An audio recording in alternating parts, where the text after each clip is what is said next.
Welcome YouTube, this is your boy Fox, and today I want to teach you how you can defeat anyone arguing for SBMM in any game that's popular. Let's get into it.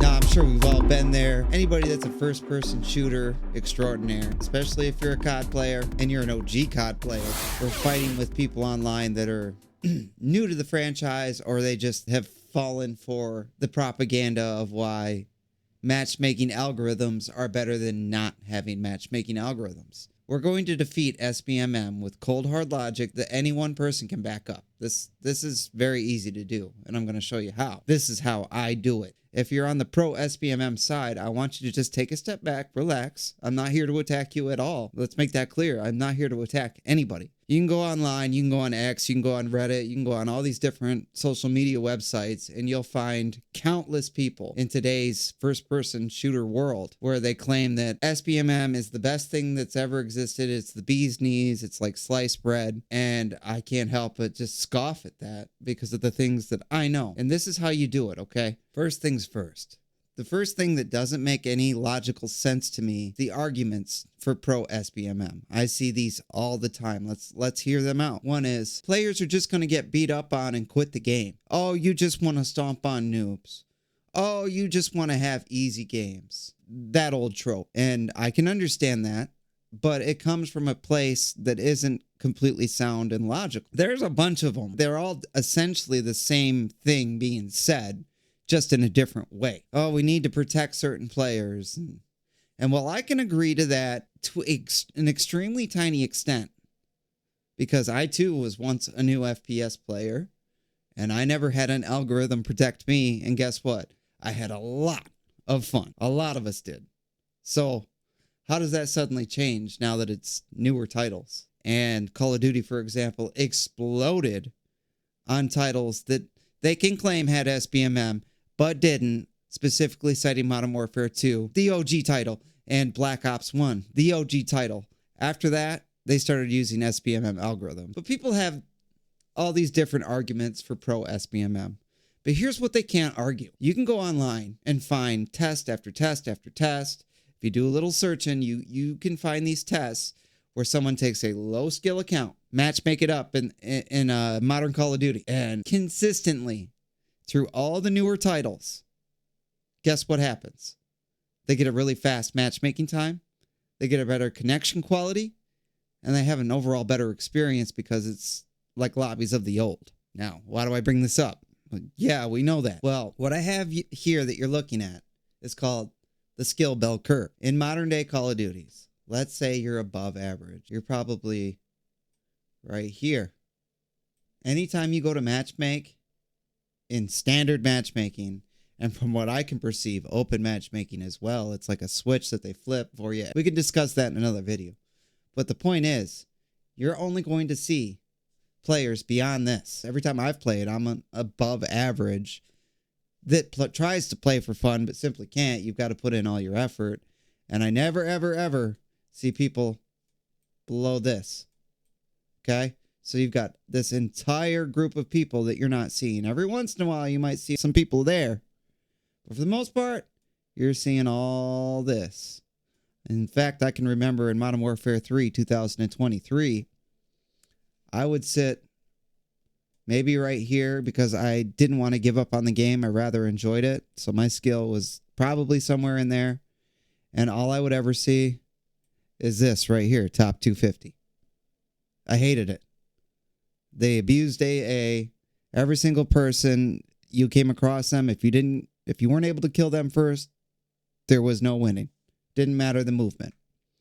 It created a real stale gameplay loop real quick.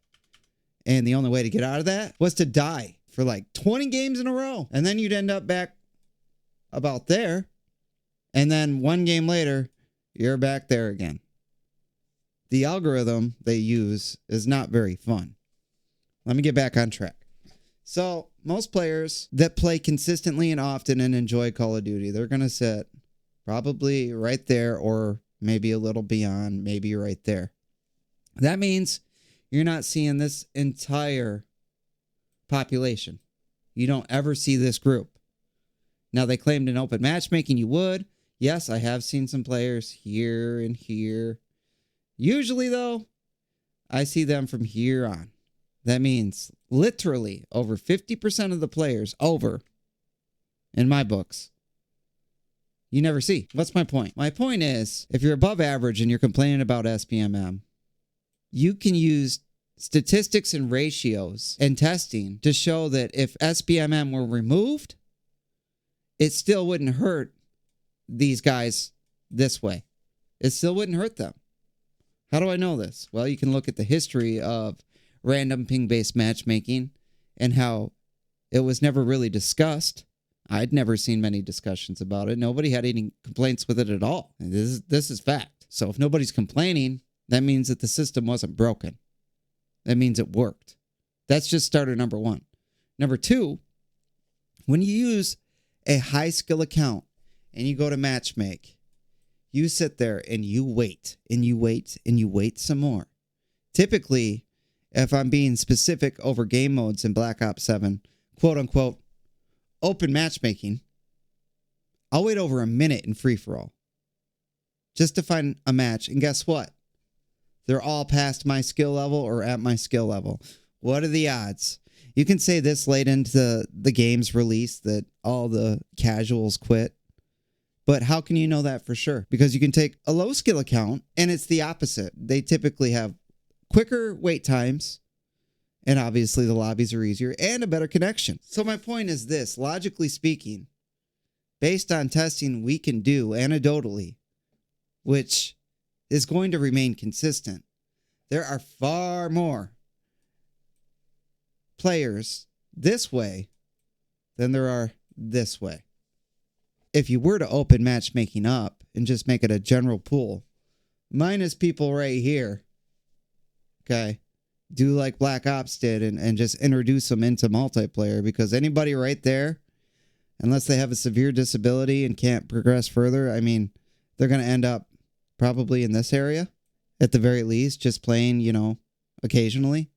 I mean, it's not too difficult to get to there. The point is this, with random ping-based matchmaking, it's very obvious and apparent that there are far more average to below average players making up the matchmaking than there are high skill players. Again, you can back this up with testing on a low skill account and finding each and every time that it's quicker and better connection, meaning there's more players for the matchmaking system to match them with.